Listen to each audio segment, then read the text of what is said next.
এই কুরআন কোনো কষ্ট দেওয়ার জন্য নাজিল হয়নি, বরং এটি একটি স্পষ্ট সতর্কবাণী। যাদের অন্তরে ভয় আছে তাদের জন্য আসমান ও জমিনের স্রষ্টার পক্ষ থেকে নাজিল। রহমান যিনি আরশের উপর অধিষ্ঠিত, সর্বময় ক্ষমতার অধিকারী। আসমান ও জমিনে যা কিছু আছে সবই তার। তিনি গোপন ও তার চেয়ে গোপন জানেন। আল্লাহ ছাড়া কোনো ইলাহ নেই। সব সুন্দর নাম তারই। হে চিন্তাশীল মানুষ, তুমি কি মুসা আলাইহিসসালামের কাহিনী শুনেছ, যা পবিত্র কুরআনে সূরা তোহা তে বর্ণিত হয়েছে? যখন তিনি আগুন দেখেছিলেন, পরিবারকে বলেছিলেন, অপেক্ষা করো। মরুভূমির প্রচণ্ড গরম বালু আর রাতের অন্ধকার। আকাশের নীল রং তখন ধীরে ধীরে হালকা হয়ে যাচ্ছিল। মুসা আলাইহিসসালাম তার পরিবারকে নিয়ে পথ চলছেন। চারদিকে জনমানববিহীন নিস্তব্ধতা। পথ হারিয়ে ফেলেছেন তিনি। শীতের তীব্রতা শরীর ছুঁয়ে যাচ্ছে। হঠাৎ দূরে হালকা একটি আলো দেখা গেল। মুসা আলাইহিসসালাম থমকে দাঁড়ালেন। তিনি তার পরিবারকে বললেন, তোমরা এখানে অবস্থান করো। আমি আগুন দেখেছি। হয়তো আমি সেখান থেকে কোনো সংবাদ আনতে পারবো, অথবা আগুনের আলোতে পথের সন্ধান পাবো। মুসা আলাইহিসসালাম আগুনের দিকে অগ্রসর হলেন। সেটি ছিল তুয়া উপত্যকার পবিত্র প্রান্তর। আগুনের কাছে পৌঁছাতেই এক বিস্ময়! আগুন জ্বলছে একটি সবুজ গাছের ভেতর, অথচ গাছটি পুড়ছে না। এক অলৌকিক দৃশ্য। হঠাৎ সেই আগুনের মধ্য থেকে এক গম্ভীর ও মহিমান্বিত ডাক ভেসে এলো। মুসা আলাইহিসসালাম থমকে গেলেন। তার হৃদস্পন্দন তীব্র হয়ে উঠল। তিনি বুঝলেন এটি কোনো সাধারণ ডাক নয়। সেই জ্যোতিময় আগুনের ভেতর থেকে মহান প্রতিপালক ঘোষণা করলেন, নিশ্চয়ই আমিই তোমার রব, তোমার পালনকর্তা। অতএব তুমি তোমার জুতা খুলে ফেলো, কারণ তুমি এখন পবিত্র তুয়া উপত্যকায় অবস্থান করছো, এবং আমি তোমাকে মনোনীত করেছি আমার নবী ও বার্তাবাহক হিসাবে। কাজেই যা ওহী পাঠানো হচ্ছে তা মনোযোগ দিয়ে শোনো। আমিই আল্লাহ, আমি ব্যতীত কোনো ইলাহ নেই। সুতরাং আমার ইবাদত করো এবং আমার স্মরণে নামাজ কায়েম করো। কিয়ামত অবশ্যই আসবে। আমি তা গোপন রাখতে চাই, যাতে প্রত্যেক ব্যক্তি তার কর্মফল পায়। সুতরাং যে ব্যক্তি আখিরাতে বিশ্বাস করে না, সে যেন তোমাকে পথভ্রষ্ট না করে, নতুবা তুমি ধ্বংস হয়ে যাবে।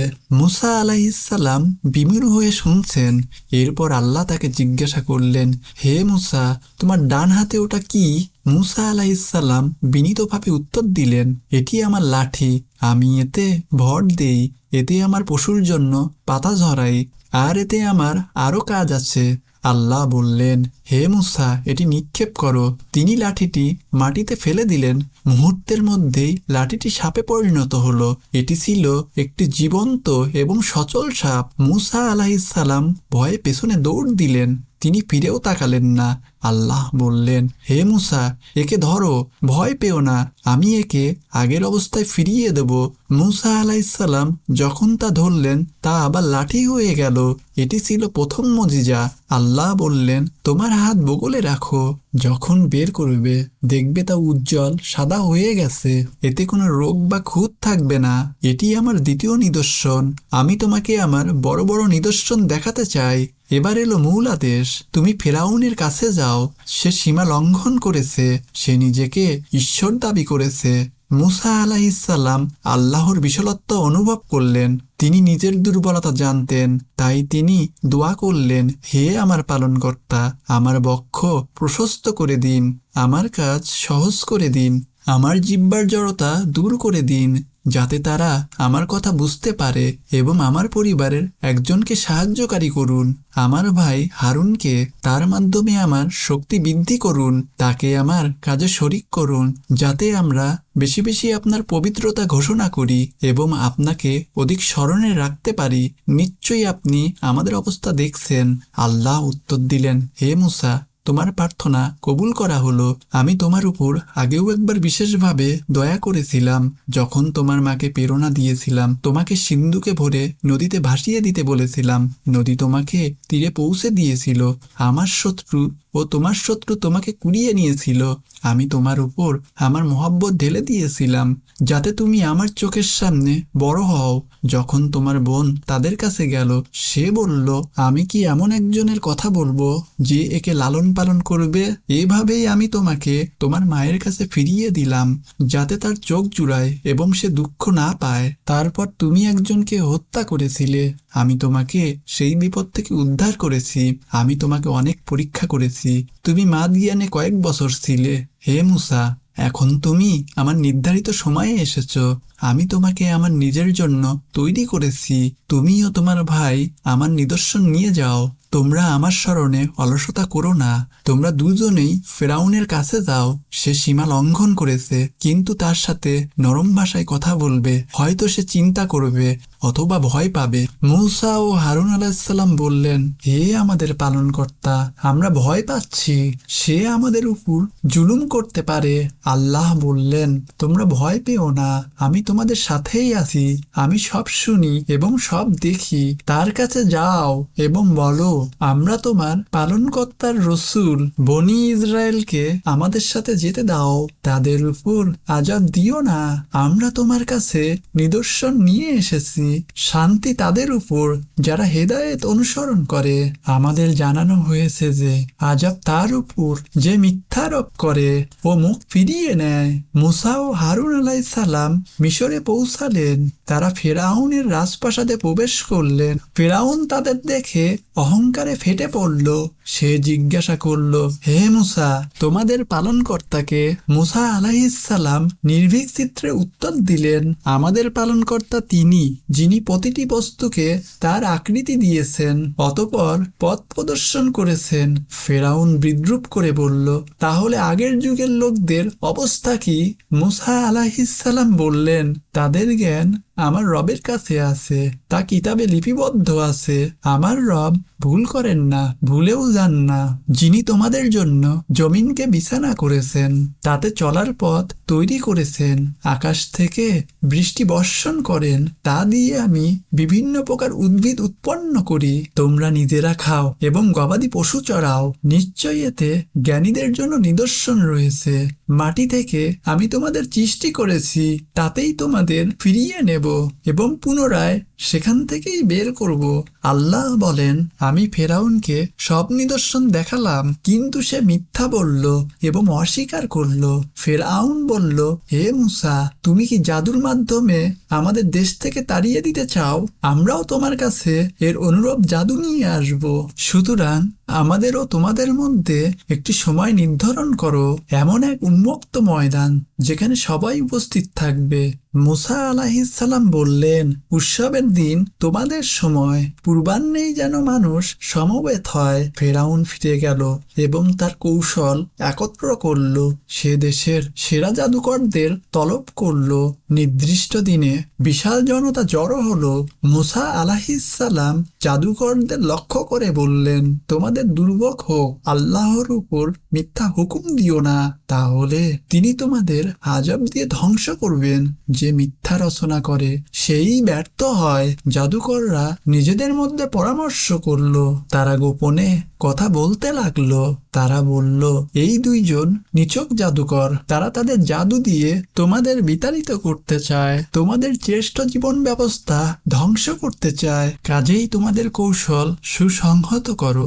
আজ যে বিজয়ী হবে সেই সফল হবে। ময়দানে টান টান উত্তেজনা। একদিকে সত্যের নবী, অন্যদিকে মিথ্যার জাল। জাদুকররা বলল, হে মূসা, হয় তুমি আগে নিক্ষেপ করো, নয়তো আমরাই প্রথমে নিক্ষেপ করি। মূসা আলাইহিস সালাম বললেন, বরং তোমরাই নিক্ষেপ করো। তারা তাদের দড়ি ও লাঠিগুলো নিক্ষেপ করলো। তাদের জাদুর প্রভাবে মনে হলো সেগুলো সাপ হয়ে ছুটাছুটি করছে। সাধারণ মানুষ আতঙ্কিত হয়ে পড়ল। মূসা আলাইহিস সালাম মনে মনে কিছুটা আশঙ্কা বোধ করলেন।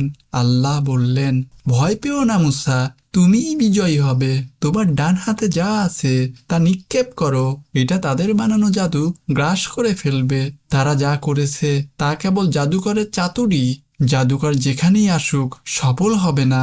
মুসা আলাইহিসসালাম তার লাঠিকে নিক্ষেপ করলেন। লাঠিটি বিশাল এক অজগরে পরিণত হলো। এটি জাদুকরদের সব বানোয়ার সাপ গিলে ফেলল। জাদুকররা বুঝতে পারল এটি জাদু নয়, এটি ছিল খোদাই মোজেজা। তারা সিজদায় লুটে পড়ল। তারা চিৎকার করে বলল, আমরা হারুন ও মুসার রবের উপর ঈমান আনলাম। ফেরাউন রাগে কাঁপতে লাগলো। সে চিৎকার করে বলল, আমি অনুমতি দেওয়ার আগেই তোমরা ঈমান আনলে। নিশ্চয়ই সে তোমাদের বড় গুরু, যে তোমাদের জাদু শিখিয়েছে। আমি তোমাদের হাত পা বিপরীত দিক থেকে কেটে ফেলবো। আমি তোমাদের খেজুর গাছে শুলে চড়াবো। তোমরা জানবে কার আযাব বেশি কঠোর। ঈমানদার জাদুকররা নির্ভীক কণ্ঠে বলল, আমাদের কাছে আসা স্পষ্ট নিদর্শনের উপর তোমাকে প্রাধান্য দেব না। তুমি যা ইচ্ছা সিদ্ধান্ত নিতে পারো। তুমি তো কেবল এই পার্থিব জীবনের উপর কর্তৃত্ব করতে পারো। আমরা আমাদের পালনকর্তার উপর ঈমান এনেছি, যাতে তিনি আমাদের পাপ ক্ষমা করেন এবং তুমি আমাদের যে জাদু করতে বাধ্য করেছ তা ক্ষমা করেন। আল্লাহই শ্রেষ্ঠ এবং চিরস্থায়ী। যে অপরাধী হয়ে রবের কাছে যাবে তার জন্য জাহান্নাম, সেখানে সে মরবেও না বাঁচবেও না। আর যারা মুমিন হয়ে সৎ কর্ম নিয়ে আসবে তাদের জন্য রয়েছে উচ্চ মর্যাদা, চিরস্থায়ী জান্নাত যার তলদেশ দিয়ে নদী প্রবাহিত। এটাই তাদের পুরস্কার যারা নিজেদের পবিত্র করেছে। মিশরে বনি ইসরায়েলের উপর অত্যাচার বাড়ল। আল্লাহ মুসা আলাইহিসসালামকে আদেশ দিলেন, আমার বান্দাদের নিয়ে রাতে বেরিয়ে যাও। তাদের জন্য সাগরে শুকনো পথ তৈরি করো। পিছু নেওয়ার ভয় করো না, শঙ্কা করো না। মুসা আলাইহিসসালাম তার জাতিকে নিয়ে রওনা হলেন। ভোরে ফেরাউন তার বিশাল বাহিনী নিয়ে ধাওয়া করল। সামনে উত্তাল লোহিত সাগর, পেছনে রক্তপিপাসা ফেরাউনের সৈন্যদল। বনি ইসরায়েল কেঁদে উঠল, আমরা ধরা পড়ে গেছি। মুসা আলাইহিসসালাম বললেন, কখনোই নয়, আমার রব সাথেই আছেন, তিনি অবশ্যই পথ দেখাবেন। আল্লাহ বললেন, তোমার লাঠি দিয়ে সাগরে আঘাত করো। সাগরটি 12টি ভাগে বিভক্ত হয়ে গেল। মাঝখানে তৈরি হলো শুকনো পথ। পানির পাহাড়গুলো স্থির হয়ে দাঁড়িয়ে রইল। মুসা আলাইহিসসালাম ও তার অনুসারীরা নিরাপদে পার হলেন। ফেরাউন ও তার বাহিনী সেই পথে প্রবেশ করল। যখন তারা সাগরের মাঝখানে, আল্লাহ পানিকে আগের অবস্থায় ফেরার আদেশ দিলেন। বিশাল ঢেউ ফেরাউনের বাহিনীকে গ্রাস করে নিল। ফেরাউন ডুবতে ডুবতে বলল, আমি ঈমান আনলাম সেই ইলাহের উপর যার উপর বনি ইসরাইল ঈমান এনেছে। কিন্তু তখন অনেক দেরি হয়ে গেছে। আল্লাহ বলেন, এখন ইতিপূর্বে তো তুমি অবাধ্যতা করেছো। আজ আমি তোমার দেহকে সংরক্ষণ করব, যাতে তুমি পরবর্তী প্রজন্মের জন্য নিদর্শন হও। আল্লাহ বনি ইসরায়েলকে মুক্ত করলেন। তিনি তাদের মান্না ও সালওয়া অর্থাৎ বেহেশতি খাবার দিলেন। তিনি বললেন, পবিত্র রিজিক থেকে আহার করো, এতে সীমা লঙ্ঘন করো না, নতুবা আমার ক্রোধ নামবে। যার উপর আমার ক্রোধ নামে সে ধ্বংস হয়ে যায়। তবে যারা তওবা করে ও ঈমান আনে এবং সৎ কাজ করে, সৎ পথে চলে, আমি তাদের ক্ষমাশীল। এরপর মুসা আলাইহিসসালাম আল্লাহর সাথে সাক্ষাতের জন্য গেলেন। তিনি তার জাতিকে হারুন আলাইহিসসালামের কাছে রেখে গেলেন। আল্লাহ বলেন, হে মুসা, তোমার জাতিকে পিছনে পেলে দ্রুত কেন এলে? মুসা আলাইহিসসালাম বললেন, তারা আমার পেছনেই আসছে, আমি আপনার কাছে দ্রুত এলাম যাতে আপনি সন্তুষ্ট হন। আল্লাহ বললেন, তোমার যাওয়ার পর আমি তোমার জাতিকে পরীক্ষায় ফেলেছি। সামেরি সোনার একটি বাছুরের মূর্তি তৈরি করে এবং জাদুকরী কৌশলে তাতে শব্দ সৃষ্টি করে বনি ইসরায়েলকে মূর্তি পূজায় লিপ্ত করার মাধ্যমে পথ ভ্রষ্ট করেছিল। মুসা আলাইহিসসালাম অত্যন্ত রাগান্বিত ও দুঃখিত হয়ে ফিরে এলেন। তিনি দেখলেন তারা গোবশ অর্থাৎ বাছুর পূজা করছে। তিনি বললেন, হে আমার জাতি, তোমার রব কি উত্তম প্রতিশ্রুতি দেননি? তবে কি সময় দীর্ঘ মনে হয়েছে, নাকি রবের ক্রোধ চেয়েছ? তারা বলল, আমরা স্বেচ্ছায় আপনার ওয়াদা ভঙ্গ করিনি। লোকেদের অলংকার আমাদের সাথে ছিল। সামিরি তা দিয়ে একটি বাছুরের দেহের কাঠামো আকৃতি তৈরি করলো। তা থেকে গরুর মতো হাম্বা হাম্বা শব্দ আসছিল। লোকেরা বলতে লাগলো, এটাই তোমাদের ও মুসার উপাস্য। মুসা তা ভুলে অন্যত খুঁজতে গেছে। তারা কি দেখলো না যে এটি কথা বলে না? এটি তাদের কোনো ক্ষতি বা উপকারও করতে পারে না। হারুন আলাইহিসসালাম আগেই বলেছিলেন, হে আমার জাতি, তোমরা এর মাধ্যমে পরীক্ষায় পড়েছ।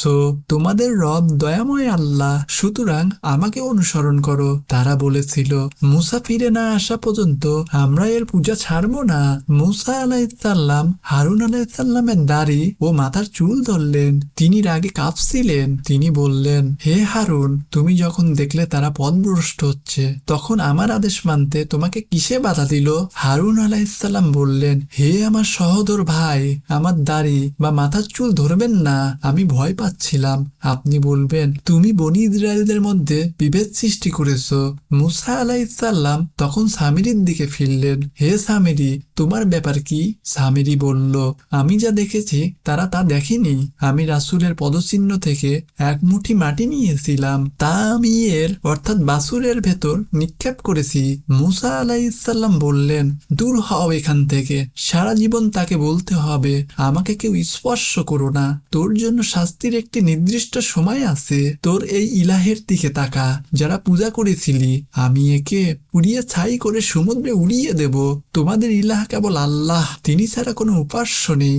সবকিছু তার জ্ঞানের পরিধিতে আছে। এভাবেই আল্লাহ অতীত সংবাদ বর্ণনা করেন। আল্লাহ বলেন, আমি তোমাকে নিজের পক্ষ থেকে জিকির অর্থাৎ কুরআন দিয়েছি। যে ব্যক্তি এ থেকে মুখ ফিরিয়ে নেবে, কিয়ামতের দিন সে পাপের বোঝা বহন করবে, সেখানে তারা চিরকাল থাকবে। কিয়ামতের দিন তাদের বোঝা কতই না মন্দ হবে। যেদিন সিংহায় ফুঁক দেওয়া হবে, অপরাধীদের চোখ সেদিন নীল হয়ে যাবে। তারা নিজেদের মধ্যে চুপি চুপি কথা বলবে, আমরা হয়তো মাত্র 10 দিন ছিলাম অর্থাৎ পৃথিবীতে, আমি ভালো জানি তারা কি বলবে। তাদের মধ্যে সবচেয়ে বুদ্ধিমান বলবে, তোমরা মাত্র একদিন ছিলে। তারা আমাকে পাহাড় সম্পর্কে জিজ্ঞেস করে, বলুন আমার পালনকর্তা তাদের চূর্ণ বিচূর্ণ করে উড়িয়ে দেবেন, অতঃপর জমিনকে সমতল ও মসৃণ করে দিবেন, তাতে কোনো নিচু স্থান বা ঢিলা দেখতে পাবে না। সেই দিন সবাই এক ফেরেশতার পিছনে চলবে, সেখানে কোনো বক্রতা থাকবে না। দয়াময় আল্লাহর ভয়ে সব শব্দ স্তব্ধ হয়ে যাবে। আপনি শুধু মৃদু পদধ্বনি শুনতে পাবেন। সেদিন কারোর সুপারিশ কাজে আসবে না, তবে দয়াময় আল্লাহ যাকে অনুমতি দিবেন সে ছাড়া, যার কথা তিনি পছন্দ করবেন। মানুষের সামনে ও পেছনে যা আছে তিনি জানেন, কিন্তু মানুষ তাদের জ্ঞান দিয়ে তাকে বেষ্টন করতে পারে না। চিরঞ্জীব অবিনশ্বর সত্তার সামনে সব চেহারা অবনত হবে। যে জুলুমের বোঝা বহন করবে সে ব্যর্থ হবে, আর যে মুমিন হয়ে নেক কাজ করবে তার কোনো অবিচার বা ক্ষতির ভয় থাকবে না। এভাবেই আমি আরবি ভাষায় কুরআন নাযিল করেছি।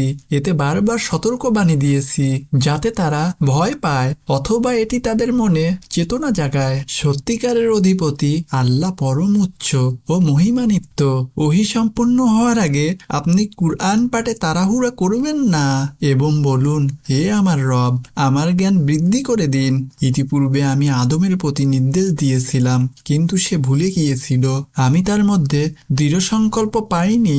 স্মরণ করো যখন আমি ফেরেশতাদের বললাম আদমকে সিজদা করো, ইবলিস ছাড়া সবাই সিজদা করলো, সে অস্বীকার করলো। আমি বললাম, হে আদম, এ তোমার ও তোমার স্ত্রীর শত্রু, সে যেন তোমাদের জান্নাত থেকে বের না করে দেয়, তাহলে তোমরা কষ্টে পড়বে। জান্নাতে তোমার এই সুবিধা আছে, তুমি ক্ষুধার্ত হবে না এবং উলঙ্গ হবে না, এখানে তৃষ্ণার্ত হবে না এবং রোদ পোহাতে হবে না। কিন্তু শয়তান তাকে কুপ্ররোচনা দিল। সে বলল, হে আদম, আমি কি তোমাকে অমরত্বের বৃক্ষ দেখাবো আর এমন এক রাজত্বের কথা বলবো যা কখনো শেষ হবে না? অতঃপর তারা সেই গাছ থেকে আহার করলো। তাদের লজ্জাস্থান উন্মুক্ত হয়ে গেল। তারা জান্নাতের পাতা দিয়ে নিজেদের ঢাকতে লাগলো। আদম তার পালনকর্তার অবাধ্য হলো এবং পথ হারালো। এরপর তার পালনকর্তা তাকে মনোনীত করলেন, তার তওবা কবুল করলেন এবং পথ দেখালেন। আল্লাহ বললেন, তোমরা উভয়ই জান্নাত থেকে নেমে যাও, তোমরা একে অপরের শত্রু। যখন আমার পক্ষ থেকে হেদায়েত যাবে, যে আমার হেদায়েত অনুসরণ করবে সে পথভ্রষ্ট হবে না এবং সে দুর্ভাগাও হবে না। আর যে আমার জিকির অর্থাৎ স্মরণ থেকে মুখ ফিরিয়ে নেবে তার জীবন হবে সংকীর্ণ ও কষ্টকর। কিয়ামতের দিন আমি তাকে অন্ধ অবস্থায় উঠাবো। সে বলবে, হে আমার রব, রব, কেন আমাকে অন্ধ করে উঠালেন? আমি তো দুনিয়ায় চক্ষু মানছিলাম। আল্লাহ বলবেন, অনুরূপভাবে আমার নিদর্শন তোমার কাছে এসেছিল, তুমি তা ভুলে গিয়েছিলে। আজ ঠিক তেমন ভাবেই তোমাকে ভুলে যাওয়া হবে। এইভাবেই আমি তাকে প্রতিফল দেই, যে সীমা লঙ্ঘন করে, যে তার রবের নিদর্শনে বিশ্বাস করে না। আখির রাতের আযাব অত্যন্ত কঠিন ও চিরস্থায়ী। তাদের কাছে কি এটা স্পষ্ট হয়নি যে তাদের আগে কত জাতিকে আমি ধ্বংস করেছি, যাদের জনপদে তারা চলাফেরা করে? এতে বিবেকবানদের জন্য নিদর্শন আছে। আপনার রবের পূর্ব ঘোষণা ও সময় নির্ধারিত না থাকলে আযাব তখনই তাদের পাকড়াও করত। সুতরাং তারা যা বলে তাতে আপনি ধৈর্য ধরুন। সূর্যোদয় ও সূর্য অস্তের আগে আপনার রবের প্রশংসা করুন। রাতের কিছু অংশে এবং দিনের প্রান্তগুলোতে তসবিহ পড়ুন, যাতে আপনি সন্তুষ্ট হতে পারেন। পার্থিব জীবনে জৌলুসের দিকে চোখ বাড়াবেন না, যা আমি বিভিন্ন দলকে পরীক্ষার জন্য দিয়েছি। আপনার রবের রিজিকই শ্রেষ্ঠ ও চিরস্থায়ী। আপনার পরিবারকে নামাজের আদেশ দিন এবং তাতে অবিচল থাকুন। আমি আপনার কাছে রিজিক চাই না, আমি আপনাকে রিজিক দেই। শুভ পরিণাম তো কেবল মুত্তাকিদের জন্য। তারা বলে, সে কেন রবের পক্ষ থেকে কোনো নিদর্শন আনে না? তাদের কাছে কি আগের কিতাব সমূহের প্রমাণ আসেনি?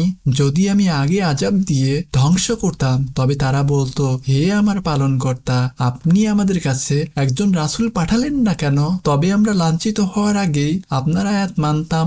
বলুন, প্রত্যেককেই প্রতীক্ষা করছে, তোমরাও প্রতীক্ষা করো। শীঘ্রই তোমরা জানতে পারবে কারা সরল পথের যাত্রী এবং কারা সঠিক পথে আছে।